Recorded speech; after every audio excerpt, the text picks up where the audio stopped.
আপনাদের সবাইকে স্বাগত জানাচ্ছি আজকের অনুষ্ঠানে। আমি কনক সারোয়ার। দর্শক যেমনটি শিরোনাম দেখছিলেন যে ডক্টর মাহমুদুর রহমান সপ্তাহ দুয়েক আগে রাওয়া ক্লাবে একটি অনুষ্ঠানে একটি কিনোট পেপার পড়েছেন। সেই কিনোট পেপারে তিনি ৪টি প্রস্তাব সহ তিনি বলেছেন যে বাংলাদেশে স্বৈরাচারী হাসিনার মতো, ফ্যাসিস্ট হাসিনার মতো কোন শাসকের উত্থান ঠেকাতে তিনি রাষ্ট্রপতি শাসিত সরকারের প্রতি গুরুত্ব আরোপ করেছে। বিষয়টি ব্যাপক আলোচিত। সে বিষয়টি নিয়ে আমরা বিস্তারিত কথা বলবো। পাশাপাশি ভারত পাকিস্তানের বর্তমান যে পরিস্থিতি, সেই পরিস্থিতিতে বাংলাদেশের উপর এর যে প্রভাব এবং সার্বিক যে বাংলাদেশের যে অবস্থা, সবগুলো বিষয় নিয়ে আমরা কথা বলতে চাই। আমি যেমনটি বলছিলাম, আমার সঙ্গে যোগ দিচ্ছেন আপনাদের অত্যন্ত প্রিয় মানুষ, দৈনিক আমার দেশ পত্রিকার সম্পাদক, সাবেক জ্বালানি উপদেষ্টা, বিনিয়োগ বোর্ডের চেয়ারম্যান ডক্টর মাহমুদুর রহমান। মাহমুদ ভাই, আপনাকে স্বাগত জানাচ্ছি আজকের অনুষ্ঠানে।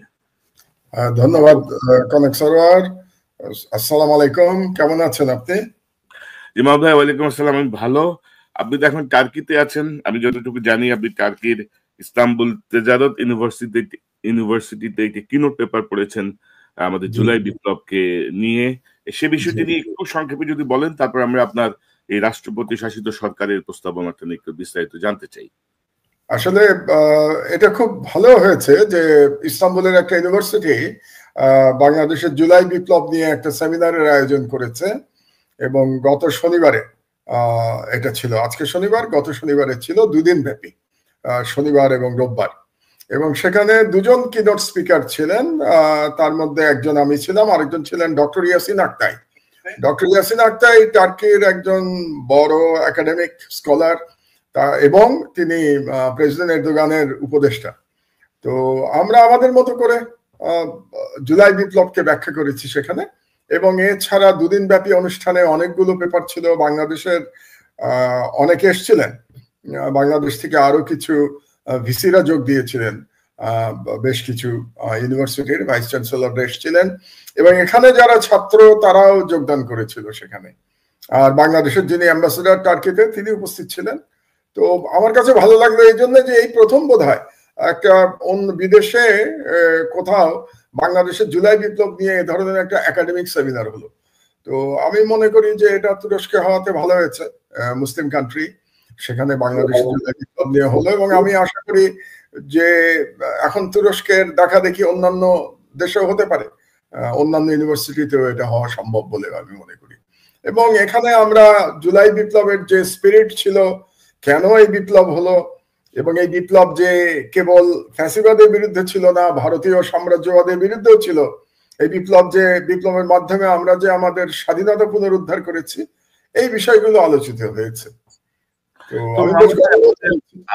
আমাদের খুব দুর্ভাগ্য যে ধরেন মাত্র 8 মাসের মধ্যে কিন্তু জুলাই বিপ্লবের ইতিহাস নিয়ে নানা রকমের টানা পড়ে, নানা রকমের বিকৃতি কিন্তু শুরু হয়ে গেছে। কিন্তু মানে এই জুলাই বিপ্লব এত ইমিডিয়েট একটা ঘটনা, মানে 1 মাস পরেই আপনি বলবেন যে এখানে ছিল না, ও এখানে ছিল, এইটা করছে না, ওইটা করছে।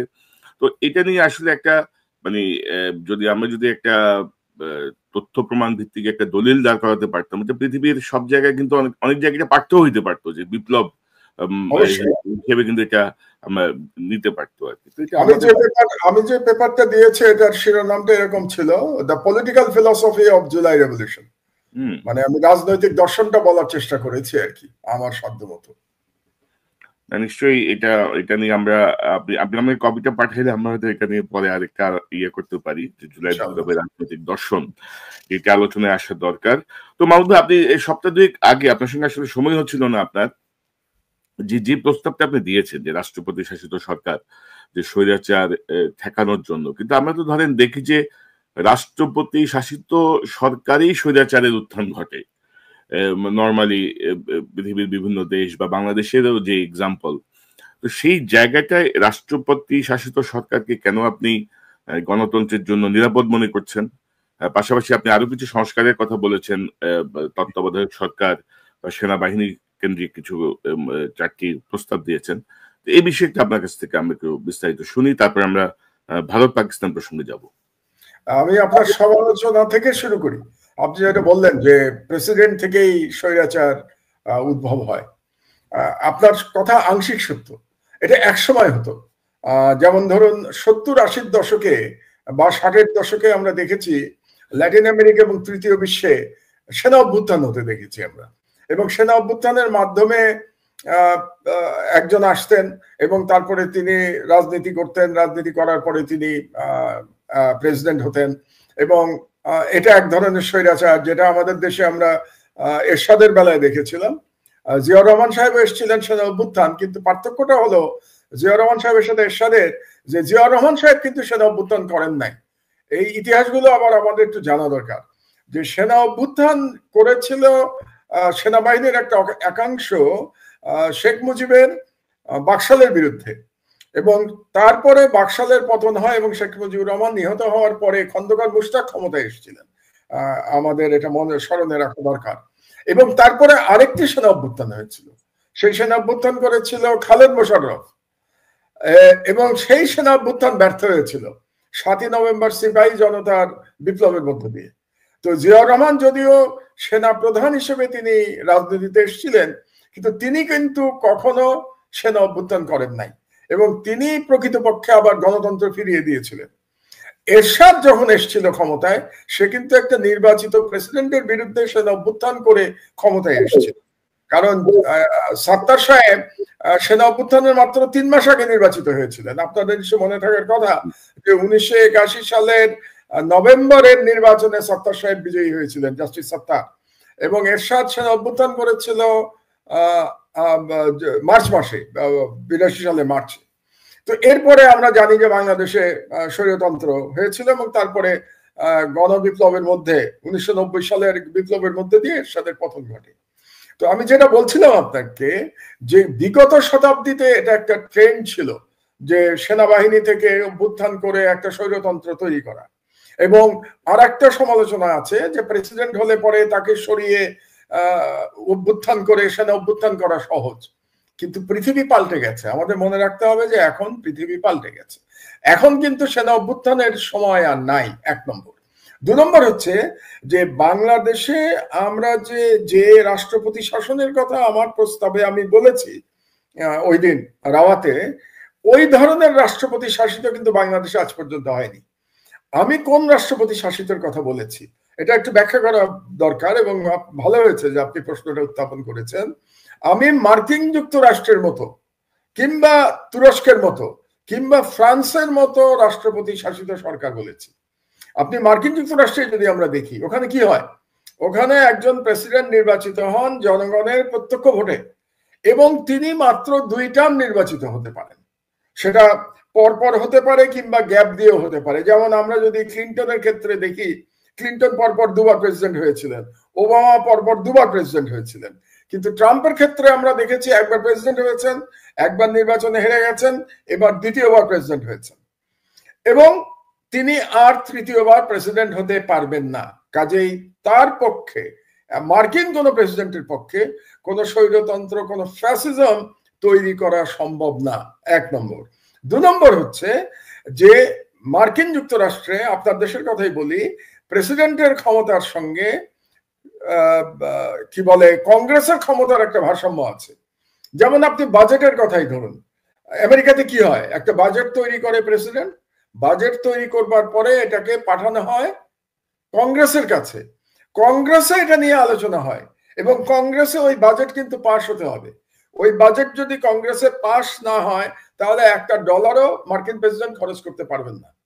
এবং কংগ্রেস কি করতে পারে, তারা যদি প্রেসিডেন্টের বাজেট অ্যাকসেপ্ট না করে, তারা ফিরিয়ে দিতে পারে এটাকে হোয়াইট হাউসে। তখন প্রেসিডেন্ট কি করেন, আবার সেই নতুন করে একটা বাজেট তাকে তৈরি করতে হয়। তার মানে একটা বাজেটের পয়সা খরচ করতেও কংগ্রেসের অনুমোদন লাগে, বা আমি অন্যভাবে বলতে পারি প্রেসিডেন্ট এবং কংগ্রেস 2 দলের অনুমোদন লাগে, এবং দুটা কোনো ব্যক্তি না, কিন্তু দুটা ইনস্টিটিউশন। কংগ্রেস তো কোনো ব্যক্তি না, কংগ্রেস একটা ইনস্টিটিউশন। সেরকম হোয়াইট হাউসও যদি আমরা চিন্তা করি, সেটাও একটা ইনস্টিটিউশন। কাজে 2 ইনস্টিটিউশনের মধ্যে ক্ষমতার ভারসাম্য থাকছে, এবং এই কারণে মার্কিন যুক্তরাষ্ট্রে একটা ফ্যাসিজম তৈরি করা সম্ভব না। আপনার কিন্তু মনে থাকার কথা যে ট্রাম্প কিন্তু গতবার যখন হেরে গেলেন ইলেকশনে, তিনি কিন্তু ক্ষমতা ছাড়তে চান নাই। তিনি বলেছিলেন যে নির্বাচন সঠিক হয় নাই, কিন্তু ট্রাম্পের পক্ষে এটা সম্ভব হয়নি, নির্বাচনের রেজাল্ট পাল্টানো সম্ভব হয় নাই, কারণ কংগ্রেস ওই নির্বাচনকে বৈধ ঘোষণা করেছিল এবং বৈধ ঘোষণা করার কারণে বাইডেন প্রেসিডেন্ট হয়েছিল। তার মানে দেখুন যে এই সিস্টেমের জন্য ট্রাম্পের পক্ষে হাসিনা হয়ে ওঠা সম্ভব হয় নাই। কিন্তু বাংলাদেশে কি হচ্ছে আমরা দেখতে পেয়েছি কি পার্লামেন্টারি সিস্টেমে, যে আপনি ইলেকশন সিস্টেমকে ম্যানিপুলেট করে আপনি একের পর এক ভুয়া নির্বাচন করেছেন এবং একের পর এক ভুয়া নির্বাচন করার মাধ্যমে শেখ হাসিনা ফ্যাসিস্ট হয়ে উঠতে পেরেছিল। কাজেই আমাদের দেশে এই পার্লামেন্টারি সিস্টেম আমাদেরকে কিন্তু ফ্যাসিবাদ উপহার দিয়েছে।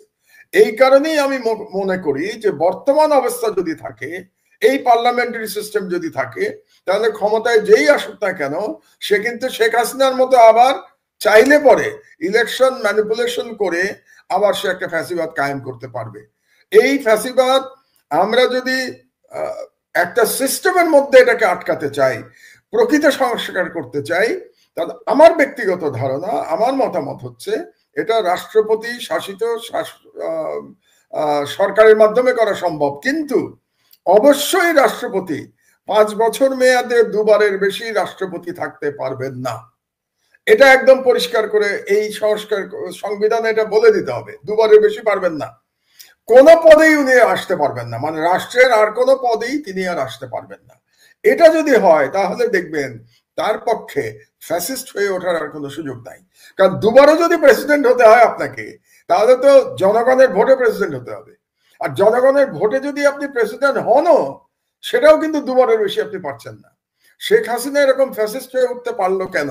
কারণ শেখ হাসিনা ধারণা করেছিল যে ক্ষমতার থেকে তাকে আর কোনোদিন যেতে হবে না, কারণ সে পার্লামেন্টারি সিস্টেমটাকে ম্যানিপুলেট করতে পারবে।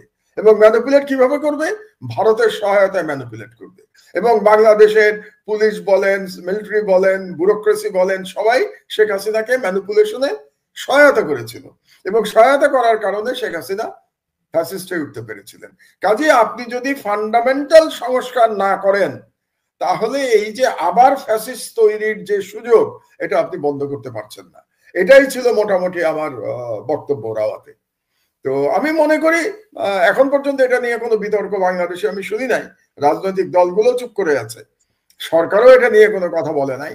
কিন্তু আমি মনে করি যে বর্তমানে যে অবস্থায় সংস্কার নিয়ে আলোচনা চলছে, আপনি বলেন 8 মাস হয়ে গেছে এই সরকারের, 9 মাস চলছে, এখন পর্যন্ত কোনো সংস্কার হয়েছে? আসলে তো সংস্কার হয় নাই।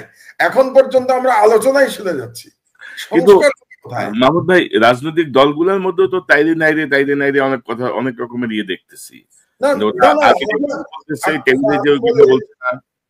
না, আমি বলি আপনাকে, কারণ রাজনৈতিক দলগুলো কি চাইবে? তারা চাইবে আমরাও ক্ষমতায় যদি যেতে পারি একবার, তাহলে শেখ হাসিনার মতো আমরাও এইভাবে নির্বাচন ম্যানিপুলেট করে ক্ষমতায় থাকবো। কাজে রাজনৈতিক দলের কাছ থেকে আপনি সংস্কার আশা করতে পারেন না। রাজনৈতিক দলগুলো কেন সংস্কার চাইবে বলেন? আগামী নির্বাচনে যে দল ক্ষমতায় যাবে, সে যদি বর্তমান অবস্থা ঠিক রাখতে পারে, স্ট্যাটাস কো মেনটেন করতে পারে, তাহলে সে তো বলবে আমিও হাসিনার মতো আরেকজন ফ্যাসিস্ট হব, আমিও 5 বছর পর পর ভুয়া নির্বাচনের মাধ্যমে ক্ষমতায় আসবো। কাজে রাজনৈতিক দল তো না, জনগণ সংস্কার চাচ্ছে এবং এই সরকারের উচিত ছিল এই 9 মাসের মধ্যে সংস্কারের একটা পরিষ্কার রূপরেখা জনগণের সামনে দেয়া।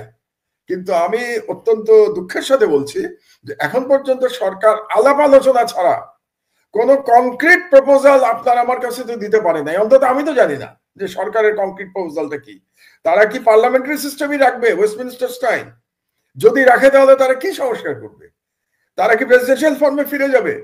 যদি ফিরে যায় তাহলে সেই ফর্মটা কি হবে? আমি যেমন একটা শুধু প্রেসিডেন্সিয়াল ফর্ম তো বলি নাই, আমি তার সাথে বলেছি মার্কিন যুক্তরাষ্ট্রের মতো একটা ক্ষমতার ভারসাম্যমূলক প্রেসিডেন্সিয়াল ফর্ম।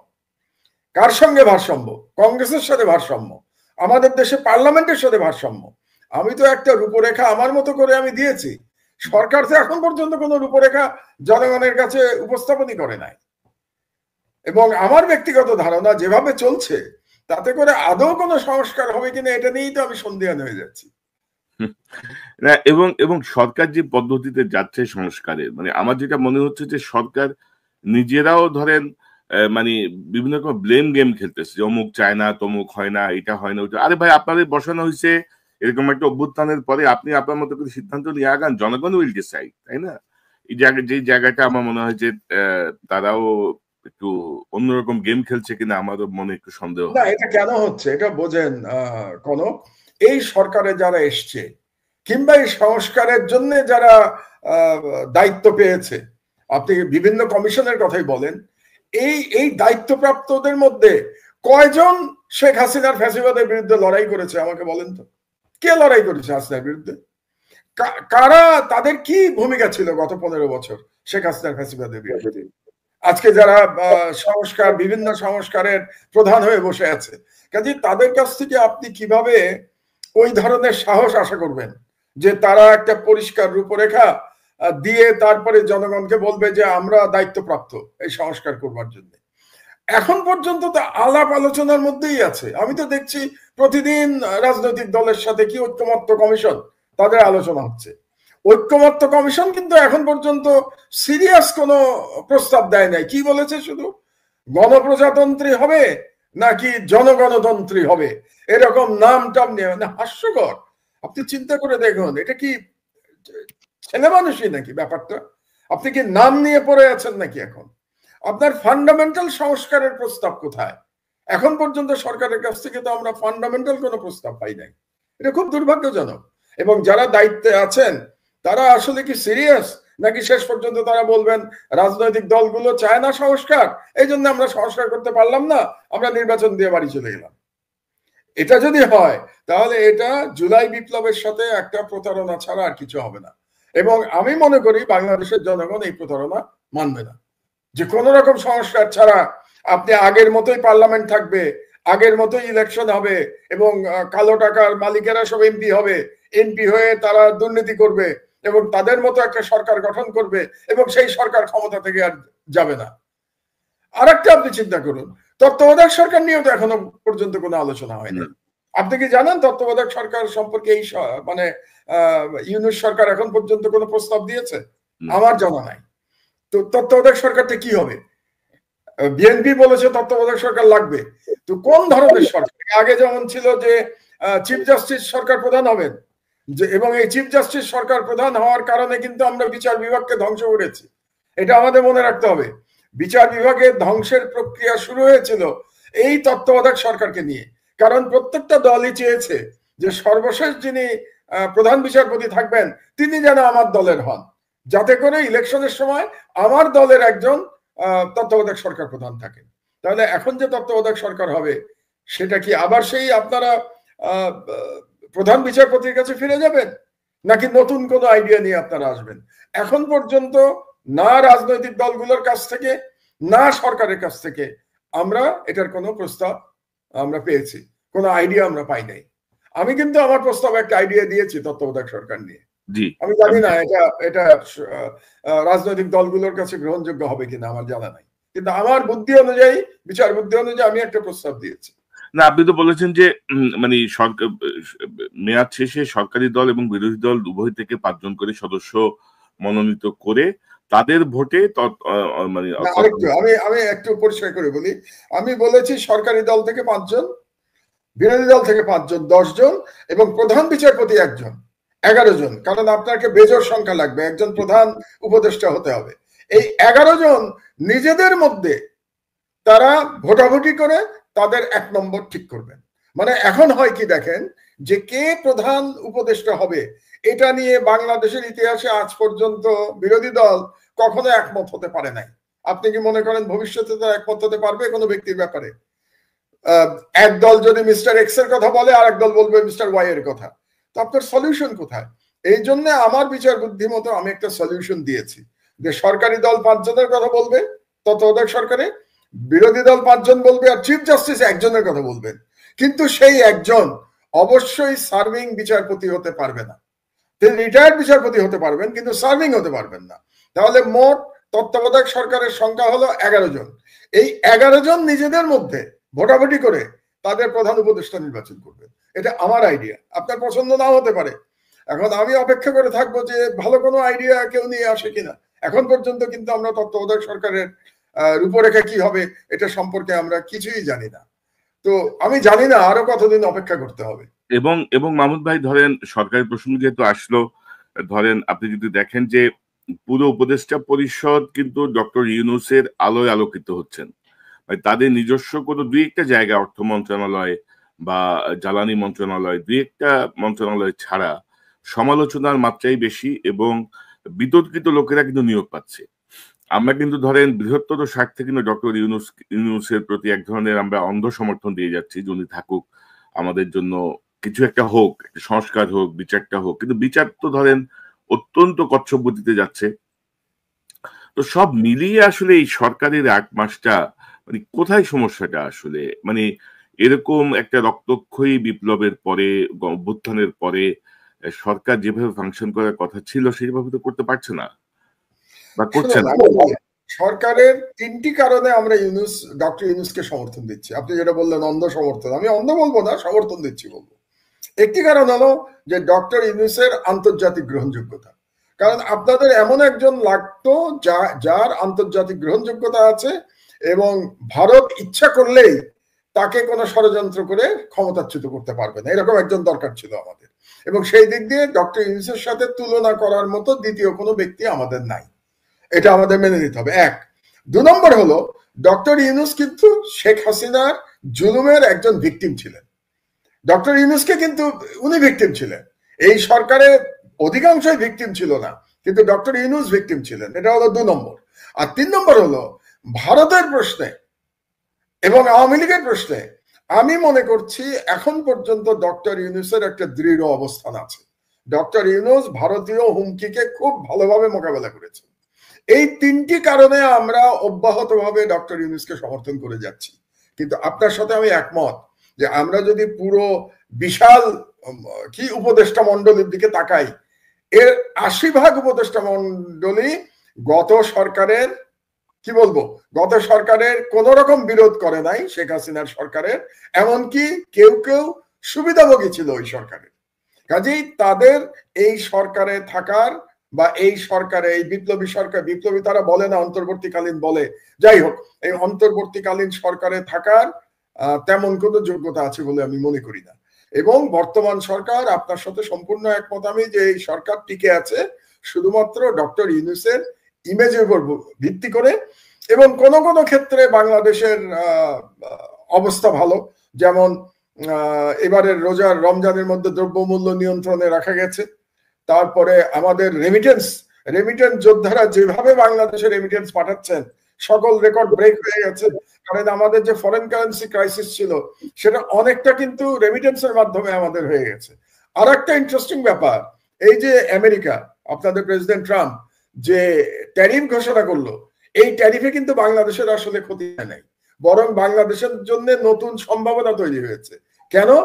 বাংলাদেশের মেইন কম্পিটিটর ছিল গার্মেন্টস সেক্টরে চীন এবং ভিয়েতনাম। চীন এবং ভিয়েতনামের ট্যারিফ বাংলাদেশের থেকে অনেক বেশি বাড়ানো হয়েছে, আপনি জানেন, তাদের বৃদ্ধির পরিমাণ অনেক বেশি। চীনের ট্যারিফ তো ১০০%-এর উপরে। তো সেই দিক দিয়ে আমি মনে করি এই ট্যারিফ সিস্টেমের মধ্যে বাংলাদেশের গার্মেন্টস এর বরং এক্সপোর্টের নতুন সুযোগ তৈরি হয়েছে। তো এই সমস্ত কারণে বর্তমান সরকার অর্থনৈতিকভাবে মোটামুটি স্বাচ্ছন্দ্যে আছে, শেখ হাসিনা এত লুটপাট করা সত্ত্বেও। তো সেই দিক দিয়ে ডক্টর ইউনূস ভাগ্যবান এবং সরকার চালাচ্ছেন। কিন্তু মেইন যে দায়িত্ব তার ছিল, একটা দায়িত্ব ছিল তার সংস্কারটা শেষ করা, এবং দ্বিতীয় দায়িত্ব ছিল শেখ হাসিনা এবং তার যে লুটেরা এবং তার যে খুনি বাহিনী ছিল তাদের বিচার সম্পন্ন করা। এখন সেইটা কতটা করতে পারবেন এটা নিয়ে তো কিছুটা সন্দেহের অবকাশ তো আছেই, যে তারা আদৌ কি পারবেন, নাকি তারা আবার নির্বাচিত সরকারের উপরে এটা দায়িত্ব দিয়ে তারা চলে যাবেন। না আমি ধরেন সব সব মানে ঘটনাগুলো ঠিক পছন্দ হচ্ছে না অনেক কিছুই।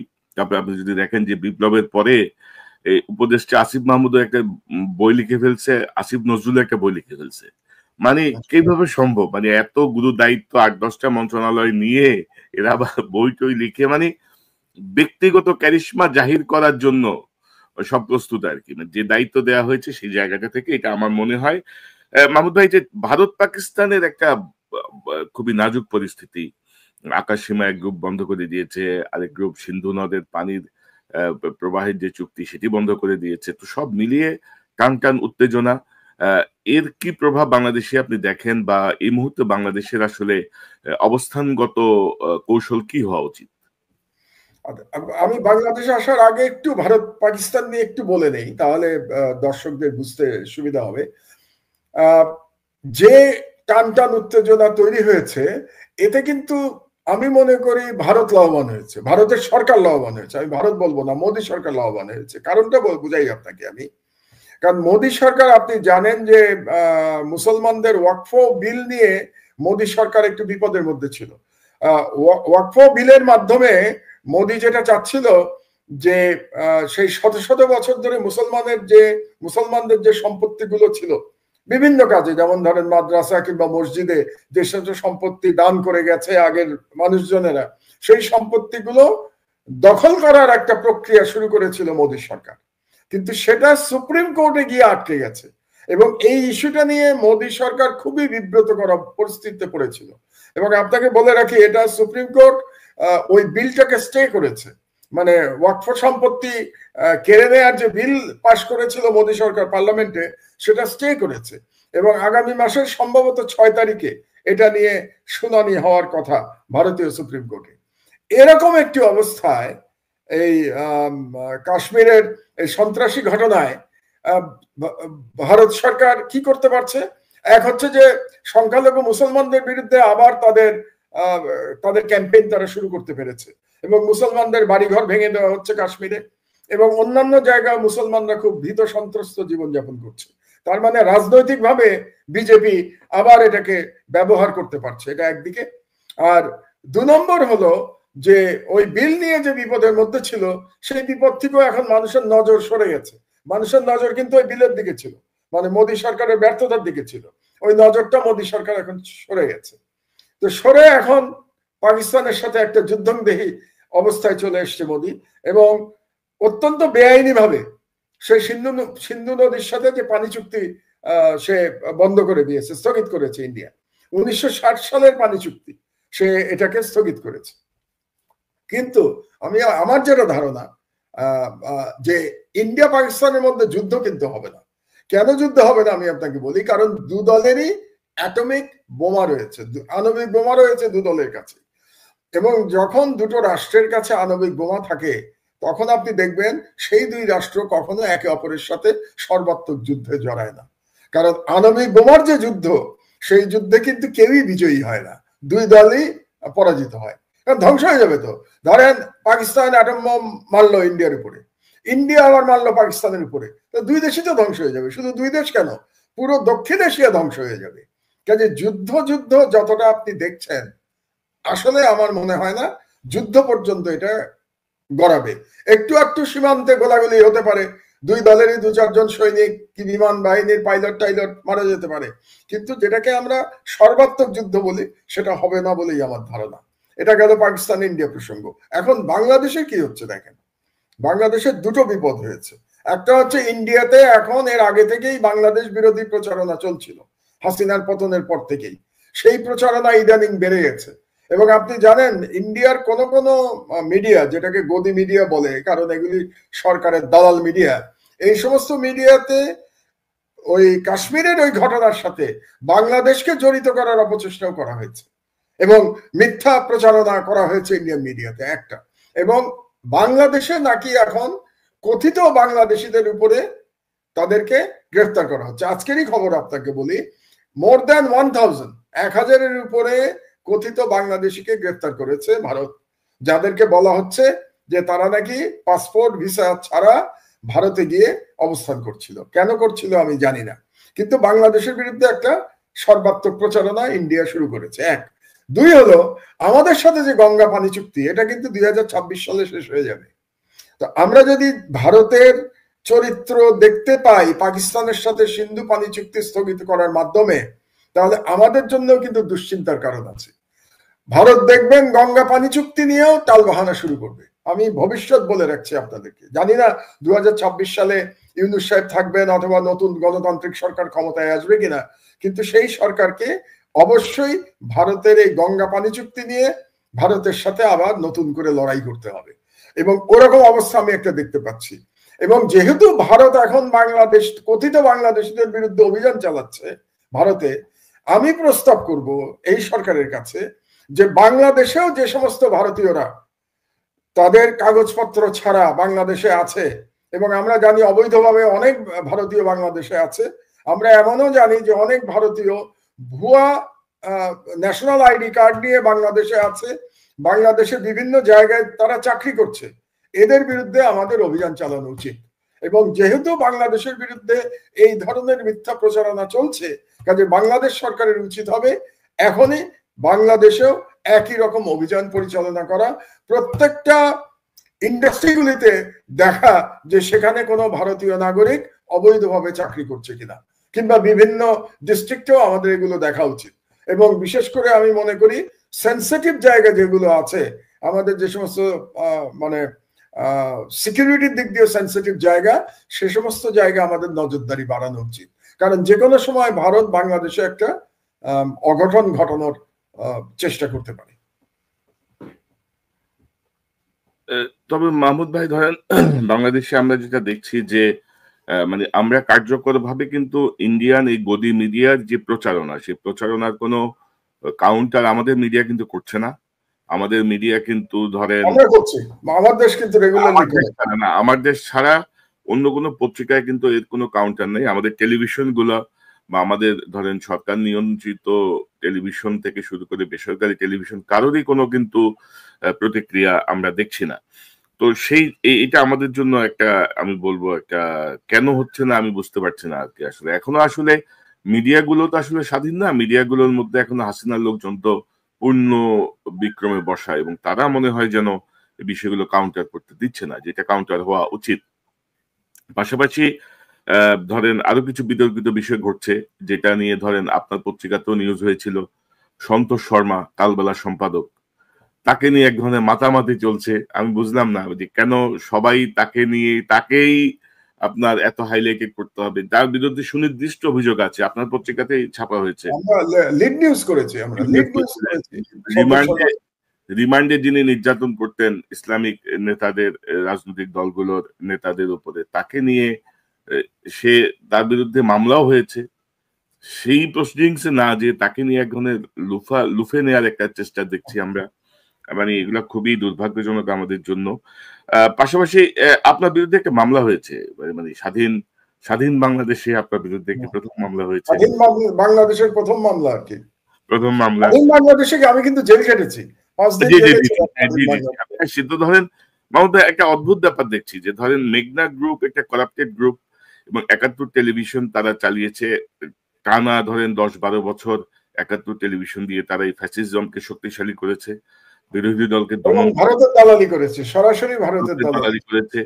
এবং 5ই আগস্টের পরে আসলে বিএনপির কিছু নেতার বদন্যতায় বা বিনিময়ে, অনেক কিছুর বিনিময়ে 71 টিভি চালু ছিল। তো সেই 71 টিভির যে মেঘনা গ্রুপের যে মালিকানা, সেই মালিকানা নিয়ে আপনি রিপোর্ট করেছেন আপনার পত্রিকায়, সেটি নিয়ে মামলা হয়েছে। এবং আনফরচুনেটলি আমি দেখলাম যে আপনি যেটি বলছিলেন যে স্বাধীন বাংলাদেশে যে আপনি জেল খেটেছেন, তখন কিন্তু আমরা কোনো সহযোগিতা দেখি নাই, উদার কোনো দৃষ্টিভঙ্গি দেখি নাই। আপনার মামলা কোর্ট একসেপ্ট করে নিয়েছে, সেখানে কিছু দেখি নাই। পাশাপাশি কিন্তু আমি যদি দেখি যে বিতর্কিত সাংবাদিক ধরেন মুন্নি সাহা বা আরো অনেককেই কিন্তু পুলিশ অ্যারেস্ট করে আনে, সেখান থেকে আবার ছেড়ে দেওয়া হয়।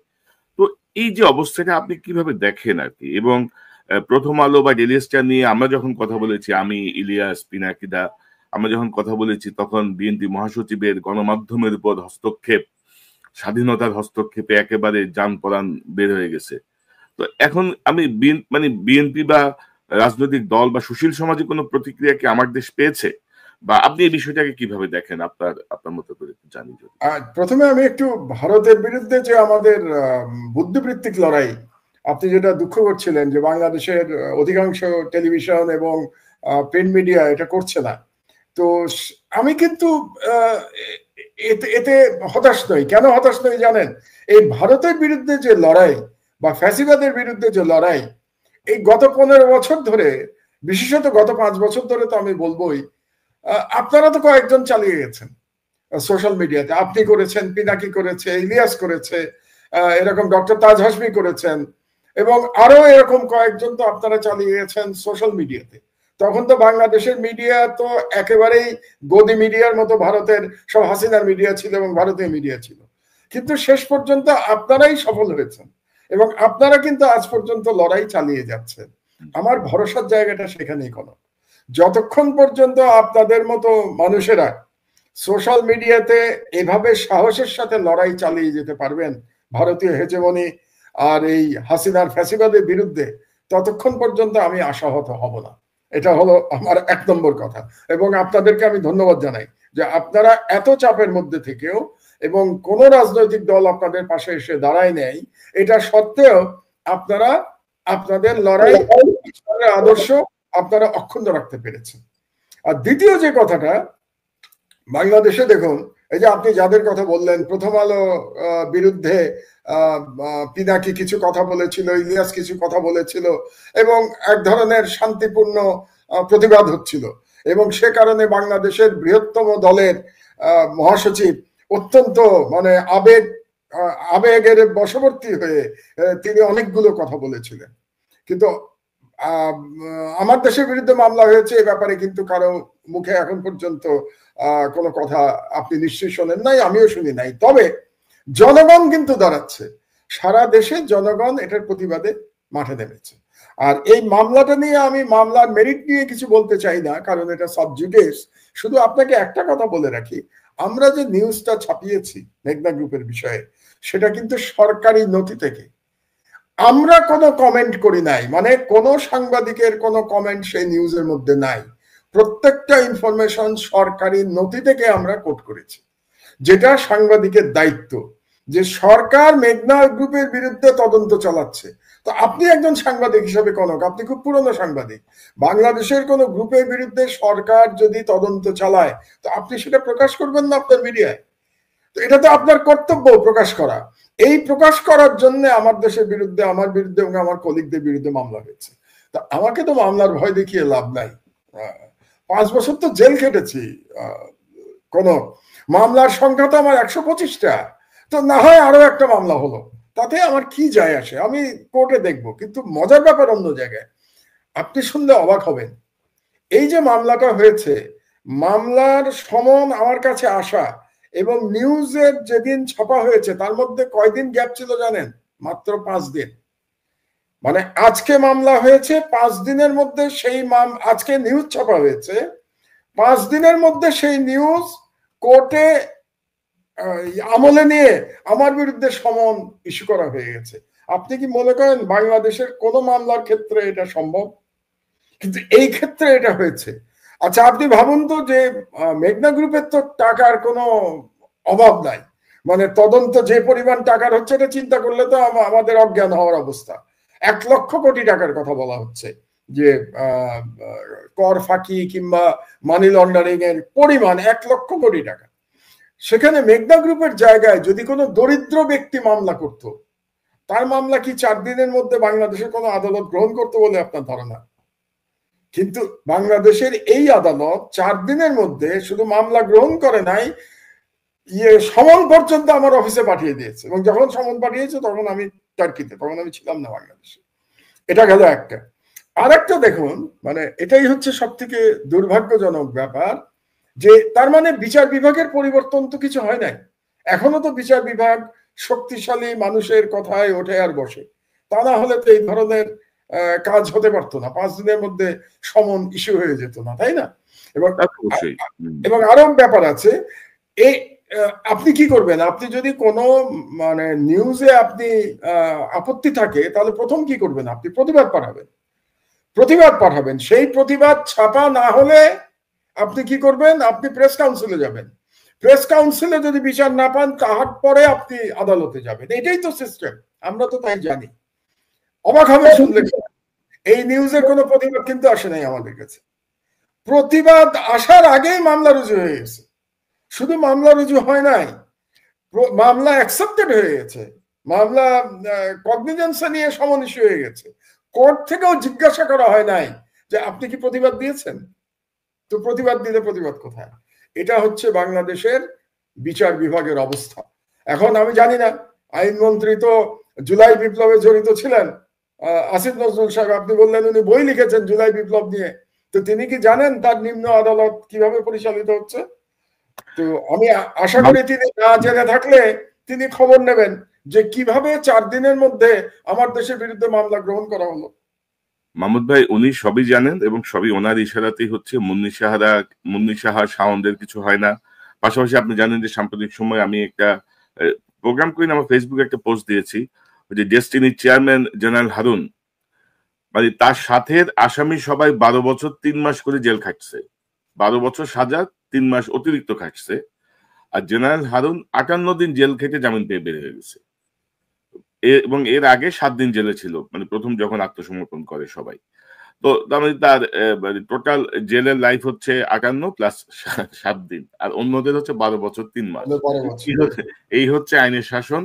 এবং এই ক্ষেত্রে হচ্ছে ওনার বয়স বেশি, ওনার হাঁটুতে ব্যথা, ওনার কোমরে ব্যথা, বুঝছেন তো? এই হচ্ছে আইনের শাসনের অবস্থা। মানে ওই যে আমরা বলি না বিচার নাকি সবার জন্য সমান, নাকি বলি আইন সবার জন্য সমান, আইন সবার তাহলে জন্য দেখা যাচ্ছে আইন সবার জন্য সমান না। এটাই সত্য কথা। সবকিছু আদিষ্ট এবং নির্দেশিত। এবং আপনার বিরুদ্ধে মামলাটা টেস্ট কেস, আমরা আশা করি আমাদের বিরুদ্ধে আরো কিছু মামলা শুরু হবে আর কি। আপনাদের দিয়ে শুরু হয়েছে, তো এখন আস্তে আস্তে আমাদেরকেও ঢোকাবে আর কি। আমরা প্রস্তুত আছি। আসিফ নজরুল, মানে হাসিনারে গুনলাম না ভাই, হাসিনারে পাত্তা দিলাম না 2 পয়সার। এখন আসিফ নজরুলদেরকে আমার ইয়ে করতে হবে, মানে মানতে হবে তাদের সকল কিছু অন্যায়, তাদের সবকিছু মেনে সহ্য করে যেতে হবে। এই অবস্থা আমরা এখন, ইনশাল্লাহ এই অবস্থা কখনো ঘটবে না বাংলাদেশে, আমাদের ক্ষেত্রে অন্তত।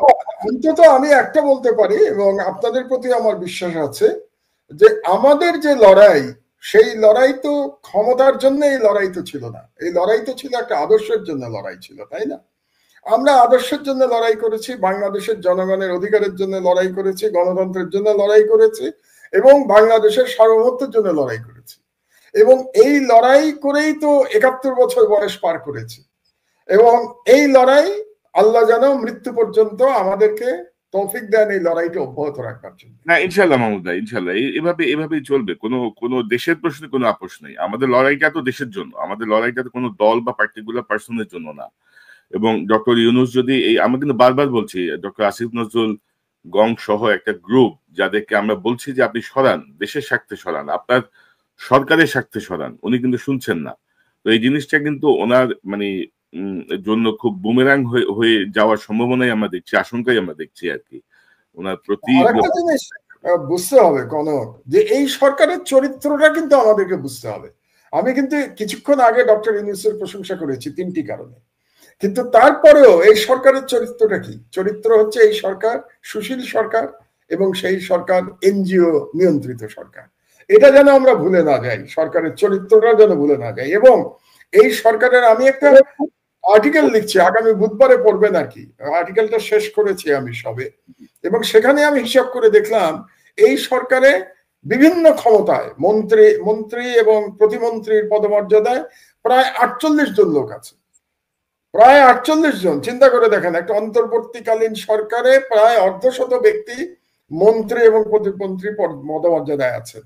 এবং তার মধ্যে আমি খুঁজে পেলাম মাত্র 4 থেকে 5 জন, এই 48 জন বা 50 জনের মধ্যে, যারা শেখ হাসিনার সরকারের বিরুদ্ধে লড়াই করেছিল, যারা ভিকটিম হয়েছিল, কিংবা অন্তত আওয়াজ তুলেছিল। 90% শেখ হাসিনার সরকারের সময় হয় নীরব ছিল অথবা সুবিধাভোগী ছিল। তো that is the character of this government. আমরা এটা যেন ভুলে না যাই। কিন্তু দুর্ভাগ্যবশত, আপনি কি রাজনৈতিক যে সরকার আসবে ইলেকশনের পরে, আপনি কি মনে করেন তারা আসলেও এই সুশীলদের খপ্পর থেকে তারা বেরোতে পারবে? আপনি তো একটু আগে আপনি যে প্রশ্নটা করলেন, আমি অন্যদিকে চলে গেছিলাম সন্তোষ শর্মা নিয়ে। এই সন্তোষ শর্মার মতো লোকদের নিয়ে তো এখনই টানাটানি শুরু হয়েছে, তাই না? আমরা বিএনপির অনুষ্ঠানেও তাকে দেখতে পাচ্ছি, আবার জামাতের অনুষ্ঠানেও তাকে দেখতে পাচ্ছি। তো এখনই যদি তাদের এই অবস্থা হয়, তো এরপরে যখন তারা ক্ষমতায় যাবে, তখন তো আমি খুব অবাক হব না সন্তোষ শর্মা যদি মন্ত্রী হয়ে যায়। আমি আপনাকে বললাম কোন, কারণ এটা যদি মনে করে ভবিষ্যতের গণতান্ত্রিক সরকার যে সন্তোষ শর্মাকে মন্ত্রী করলে ভারত খুশি হবে, তাহলে আপনি অবাক হবেন না যে সন্তোষ শর্মাকে মন্ত্রী বানিয়ে দেবে। কারণ ভারতকে খুশি রাখতে হবে। এখন ভারতকে খুশি রেখে যদি এই জুলাই বিপ্লবের পরেও বাংলাদেশের রাজনীতি চলে, এর থেকে দুর্ভাগ্যের তো আর কিছু হতে পারে না। এখানে আমি একটু ছাত্রদেরও সমালোচনা করে নেই। মুশকিল হচ্ছে আমরা সবাইকে শত্রু বানিয়ে ফেলছি, বুঝলেন? আপনারাও বানাচ্ছেন, আমিও বানাচ্ছি। ছাত্ররা পারলো না কেন? ছাত্ররা পারলো না এই কারণে যে তাদের নিয়ে এত বিতর্ক তৈরি হয়েছে এত কম সময়ের মধ্যে। এটা দুর্ভাগ্যজনক। আমি এটা আশা করি নাই তাদের কাছ থেকে। আমি কিন্তু এদেরকে, এরা তো বয়সে সব আমার সন্তান তুল্য, কিন্তু তারপরেও তারা যেহেতু লড়াই করেছে, তারা জীবন দিয়ে বাংলাদেশকে স্বাধীন করেছে আবার নতুন করে, এবং বিএনপির অনেক নেতা এটাকে দ্বিতীয় স্বাধীনতা না মানলেও আমি কিন্তু এটাকে দ্বিতীয় স্বাধীনতাই মনে করি। কারণ গত 15 বছর আমি তো অন্তত স্বাধীন ছিলাম না, আপনিও ছিলেন না। আপনি তো বাংলাদেশে যেতে পারতেন না, আপনার ফ্যামিলিকে নিয়ে আসতে হয়েছিল, তাদের তাদের জীবন হুমকির মধ্যে পড়েছিল। কাজে আপনার জন্য, আমার জন্য, আমাদের পরিবারের জন্য বাংলাদেশ স্বাধীন ছিল না, আমাদের জন্য এটা দ্বিতীয় স্বাধীনতা। এই জন্য আমরা আমরা আমাদের কৃতজ্ঞতার শেষ নাই এই ইয়াং জেনারেশনের প্রতি। এবং মাহমুদ ভাই বিএনপির গুটিকতক নেতার বাইরে 90% জনগণের জন্য এটা দ্বিতীয় স্বাধীনতা। সেই তো, কিন্তু দুর্ভাগ্যের বিষয়টা হলো আমরা এই দ্বিতীয় স্বাধীনতা প্রাপ্তির জন্য এই ইয়াং ছেলেদের যতটা কৃতজ্ঞতা জানালাম, যতটা সম্মান জানালাম, তারা কি এই সম্মানের মর্যাদা রাখতে পারলো? এই প্রশ্নটা কিন্তু এখন আসতে শুরু করেছে। কিছু কিছু নিউজ আমরা যেগুলো পাচ্ছি এখন অত্যন্ত দুর্ভাগ্যজনক। এটা তো আমরা আশা করি নাই। এবং মাত্র 8 মাসের মধ্যে, তাহলে 8 মাসের মধ্যে চরিত্রে পচন ধরে গেল, কোন এত সহজে পচন ধরে গেল, এই দুঃখ রাখবো কোথায়? আমরা তো ধারণা করেছিলাম এই বিপ্লবের পরে আমাদের রাজনীতির গুণগত পরিবর্তন ঘটবে, অন্তত পুরনো রাজনীতিবিদ যারা আছে তাদের পরিবর্তন না ঘটলেও তরুণদের পরিবর্তন ঘটবে। এখন সেই পরিবর্তনও যদি আমরা দেখতে না পাই, তাহলে কোন বাংলাদেশের দিকে আমরা তাকিয়ে থাকবো? আসলে মাহমুদ ভাই, আমার কাছে যে খবর, সেই খবর হচ্ছে যে ধরেন তরুণদের এই নেতৃত্বকে আসলে প্রপারলি কোনো সিনিয়র রাজনীতিবিদও গাইড করে নাই, সুশীল যাও কেউ গাইড করে নাই, যারা রাজনীতি বোঝে বা দেশপ্রেমিক। তারা খপ্পরে যে পড়ছে আপনার বাংলাদেশের এবং বাইরের গোয়েন্দা সংস্থা, যেই গোয়েন্দা সংস্থার অধিকাংশই হচ্ছে হাসিনার পোষ্য। তো তারাই অ্যাকচুয়ালি তাদেরকে ডিরেইল করার জন্য একটা ভূমিকা রেখেছে। এটা আমি বিভিন্ন সূত্রে যা জেনেছি বললাম। আমরা মাহমুদ একটা গুরুত্বপূর্ণ প্রশ্ন আনতে চাই। আপনি বলছিলেন যে এই অন্তর্বর্তীকালীন সরকারে প্রায় 48-50 জন বিভিন্ন সিনিয়র সচিব, মন্ত্রী, প্রতিমন্ত্রীর মর্যাদায় আছেন। আমরা যদি একটু কম্পারেটিভলি যদি দেখি যে 111-এ যে সরকার ছিল, সেখানে আপনার সরকারি ছিল 10 জন, সেনাবাহিনী সমর্থিত সরকার। এখন এটা সরাসরি সেনাবাহিনী সমর্থিত আপনি নাও যদি বলেন, এটা তো সেনাবাহিনী ম্যাজিস্ট্রেসি পাওয়ার নিয়ে রাস্তায় আছে। কিন্তু 111-এর সময় যদি চাঁদাবাজি, দখলবাজি বা আইন শৃঙ্খলা পরিস্থিতি অন্তত 9-10 মাস খুবই স্মুথ ছিল, সেই জায়গাটায় কম্পেয়ার করলে কিন্তু এখন একটা ভয়াবহ অবস্থা। আপনাদের যে সেমিনার রাওয়াতে ছিল, সেই রাওয়াত সেমিনারের থেকে আমি যদি আপনাকে একটু যদি দেখাই আপনাদের যে বক্তব্য, সেখানে ডক্টর আব্দুল্লাহ ইউসুফ বলেন, যিনি আরেকজন কিনোট স্পিকার ছিলেন সেনাবাহিনীর পক্ষ থেকে, তিনি বলছিলেন যে সশস্ত্র বাহিনী কি শুধুই বহিস্থ স্বাধীনতা এবং সার্বভৌমত্ব রক্ষার দায়িত্বে থাকবে, নাকি অভ্যন্তরীণ স্বাধীনতা এবং সার্বভৌমত্ব রক্ষায়ও তাদের অংশগ্রহণ থাকবে? বিষয়টি স্পষ্ট না থাকার কারণে রাজনৈতিক দলগুলো সামরিক বাহিনীকে নিজেদের ক্ষমতা সুসংহত করার লক্ষ্যে যথেচ্ছার ব্যবহার করেছে। এবং আপনি কিন্তু যারা গুম খুনের সঙ্গে জড়িত তাদের বিচারের ব্যাপারে প্রস্তাব দিয়েছেন। আপনি কিন্তু সেনাবাহিনীর সঙ্গে সরকার এবং রাষ্ট্রপ্রধানের সমন্বয় করার জন্য জাতীয় নিরাপত্তা উপদেষ্টার পদ সৃষ্টির একটি প্রস্তাব করেছেন। তো আমি যেটি বলতে চাচ্ছি যে গত 15 বছরে এই শেখ হাসিনার শাসনে সেনাবাহিনীর মধ্যে কি কোনো গুণগত পরিবর্তন আসলো?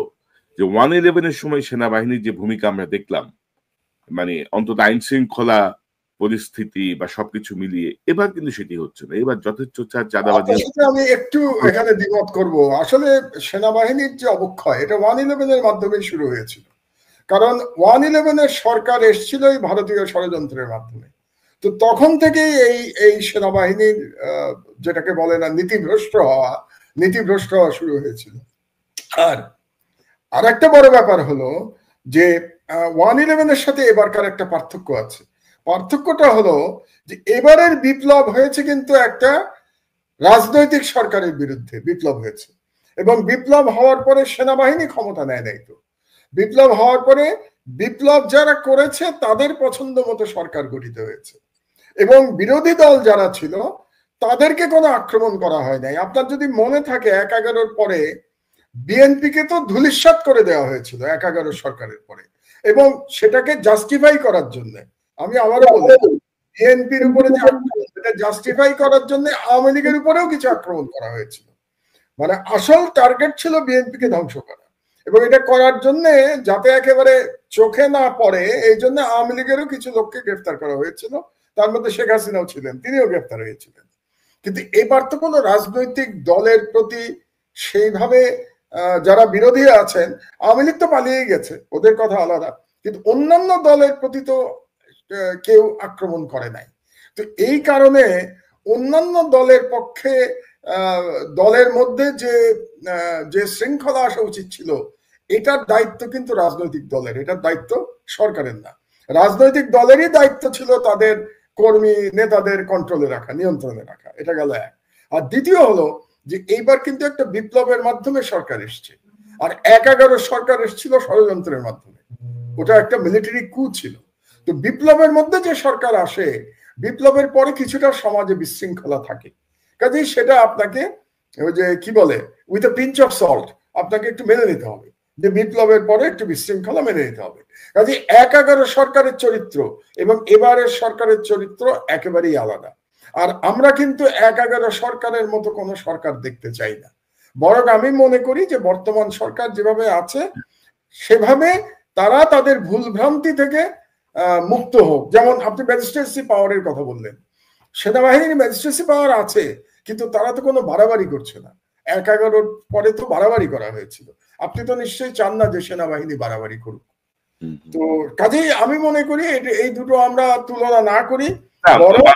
মাহমুদ ভাই ধরেন আমি কিন্তু 1/11 কোনো কিছুকে সমর্থন করছি না। আমি যেটা বলছি যে মানে আমাদের ধরেন আর্মির মধ্যে যারা মাঠে আছেন, ধরেন তারা মাঠে থাকার পরে ওই সময়ের প্রথম 8-9 মাস যদি বলি যে এই চাঁদাবাজি, দখলবাজি বা আইন শৃঙ্খলা পরিস্থিতি কম্পেয়ার টু এই সময়ে কিন্তু অনেক বেশি অবনতি আমরা দেখছি আর কি। সেই জায়গাটায় ধরেন আসলে সব জায়গায় তো এখনো ওই আগের লোকজনই বসা আর কি, যেটা আরেকটা ব্যাপার আছে, 1/11 পরে সব রাজনৈতিক দলেরই চাঁদাবাজরা পালিয়ে গেছিল 1/11 পরে।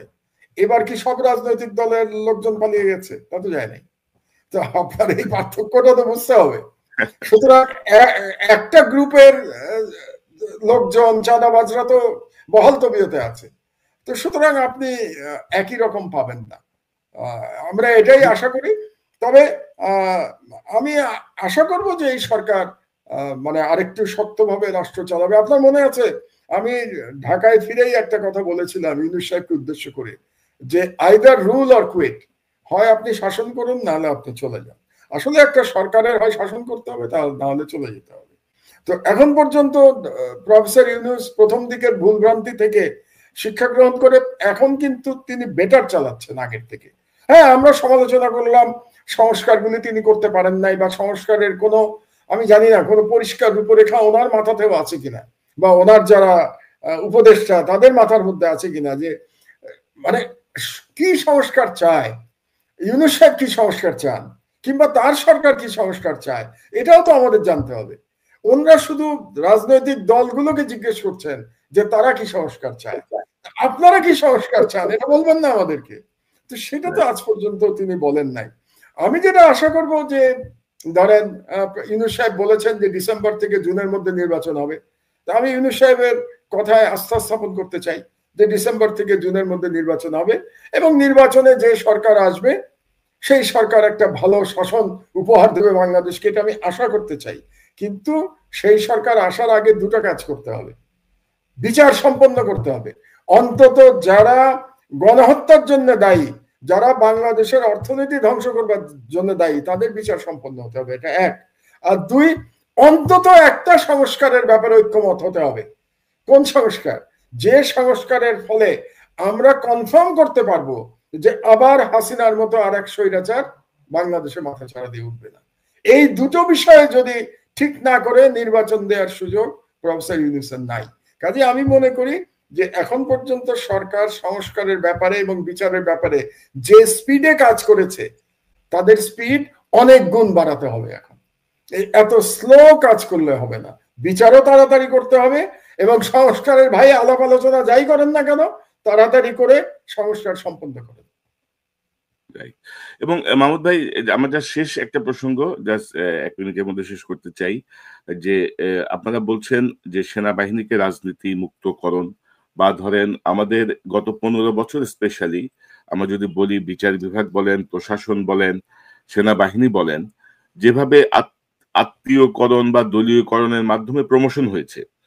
যেমন ধরেন আমাদের পার্শ্ববর্তী ভারতকে নিয়ে আমরা অনেক কথা বলি, কিন্তু ভারতের সেনাবাহিনীর কিন্তু কে চিফ হবে এটা সে 5 বছর আগেই জানে, যে মানে সে যদি এই ভাবে চলে বা এই কোর্স গুলো কমপ্লিট করে, he will be the chief, বা তার এই জায়গাটায় যাইতে কোনো বাধা নাই। কিন্তু যেটা আমাদের এখানে সব পলিটিসাইজড হয়ে গেছে।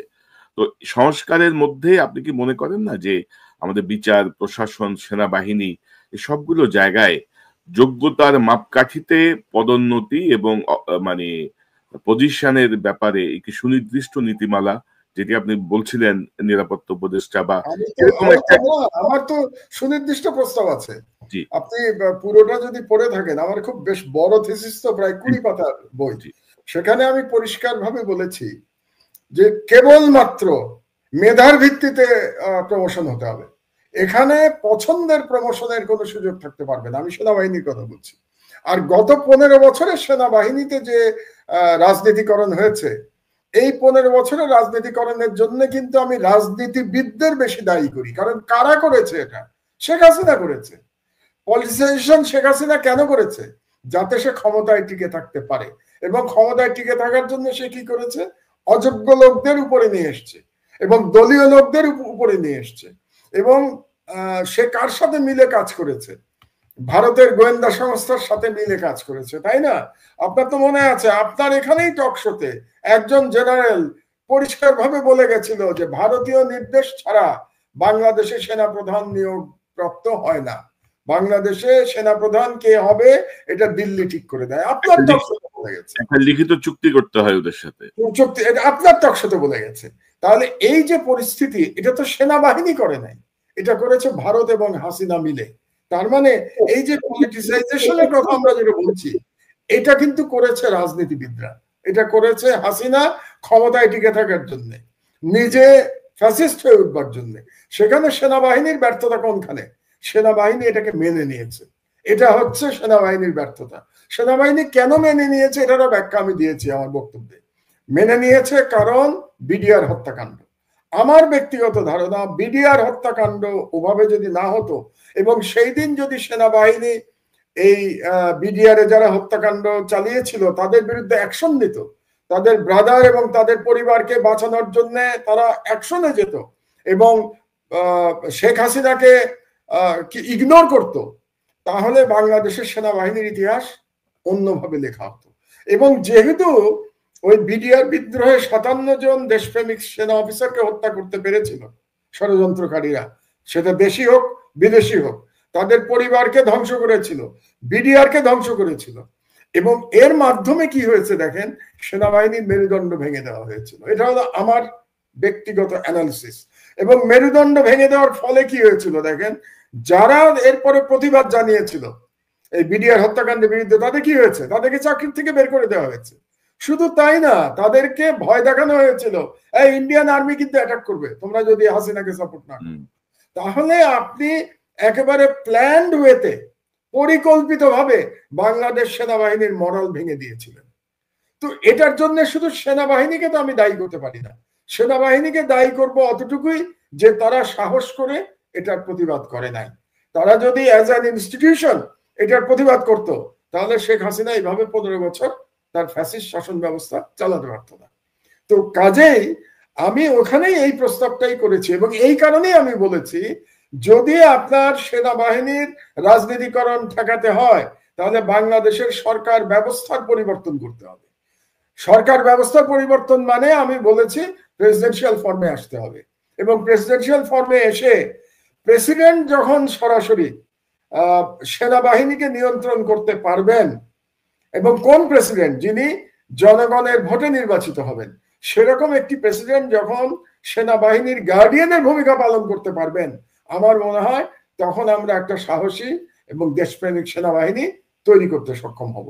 কাজে আপনি রাষ্ট্রের যদি সংস্কার না করেন, মানে রাষ্ট্র ব্যবস্থার সংস্কার যদি না করেন, তাহলে আমার আর্গুমেন্ট হচ্ছে যে আপনি সেনাবাহিনীর সংস্কার করতে পারবেন না।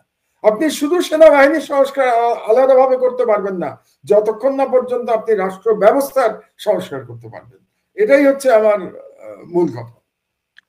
ওটাই এখন ধরেন আমরা আসলে জুলাইয়ের বিপ্লবের মধ্য দিয়ে যেই সুযোগটা পেয়েছি, সুযোগকে যদি আমরা কাজে লাগাতে না পারি, আর ডক্টর ইউনূস যদি কচ্ছপ গতিতে মানে ওনার এই কি বলবো অকর্মণ্য এক গ্রুপ উপদেষ্টাদেরকে নিয়ে যদি এগোতে থাকেন, আসলে এই বিপ্লবের ধারাও ব্যাহত হবে এবং আমরা আমাদের কাঙ্ক্ষিত লক্ষ্যেও আসলে পৌঁছাতে পারবো না।